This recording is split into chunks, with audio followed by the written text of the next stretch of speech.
Account number రాసుకొని బ్యాంకుకు పోయి డిపాజిట్ ఫామ్ నింపేది.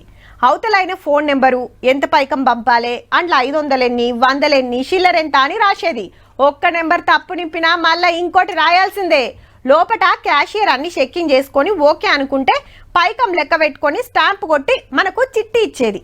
జరసేపటికి అవతలోళ్ళకి పైసలు పోయేది. ఇది జమానా. కానీ ఇప్పుడు ఫోన్ నెంబర్ ఉంటే చాలు, మన ఫోనే బ్యాంకు. అయితే పంపమనగానే ఫోన్ పేలో పోవు, కొట్టంగానే గూగుల్ పేలో రావు. ఓ గంట తర్వాత వస్తాయి పైసలు. ఈ రూల్ తెచ్చి ఆలోచన చేస్తున్నారట సెంటర్ వాళ్ళు. ఎందుకంటే నడిమిట్ల సైబర్ దొంగ పడవేగాలు మోపు కాకుండా ఈ లింక్ తెరుసు, ఆ లింక్ ఓపెన్ చెయ్యి, మీ వాడు డ్రగ్స్ కేసులో దొరికిండు, నీ మీద కేసు అయిందని బుగులు పట్టించి పైకం కొట్టించుకుంటున్నారు కదా. అగో దానికి బిరేక్ వేస్తానుకట. మనం పైకం పంపినా ఎదుటోళ్ళకు పోవు, నడిమిట్లనే ఆగిపోతాయి. ఈ లోపటాలు దొంగలని తెలిసిందనుకో మన పైసలు మనం మలుపుకోవచ్చు అన్నట్టు. అయితే 10,000 లోపట ఎమ్మటే పోతాయి, దారితేనే గంట టైము.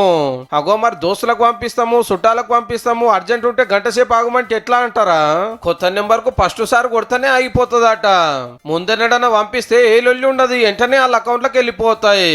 ఒకళ్ళ కొత్త నెంబర్ మనోళ్ళదే అయినా ముందే ₹1, ₹10 కొట్టి అటెంక ఎప్పుడంటే అప్పుడు వాడుకోవచ్చు. ఇక దీనికో లెక్క ఉంది. దేశంలో దినం 95,000 కోట్ల రూపాయలు అటుకెళ్ళి ఇటుకెళ్ళి అటు పోతుంటే మొన్న మార్చి నెలలో 29 లక్షల కోట్ల ట్రాన్సాక్షన్లు జరిగినాయి. అంటే చూడండిగా, దుకాణం పోయినా, మార్కెట్ కు పోయినా, హోటల్, షాపింగ్ మాల్, సినిమాకు పోయినా, ఆటో ఎక్కినా, బస్ ఎక్కినా, క్యాబ్ బుక్ చేసుకోవాలన్నా, ఇంకేం చేసినా, ఏది కొన్నా ₹10 నుంచి ₹1,00,000 దాకా ఫోన్ పే, గూగుల్ పే చేసుడే నాయే.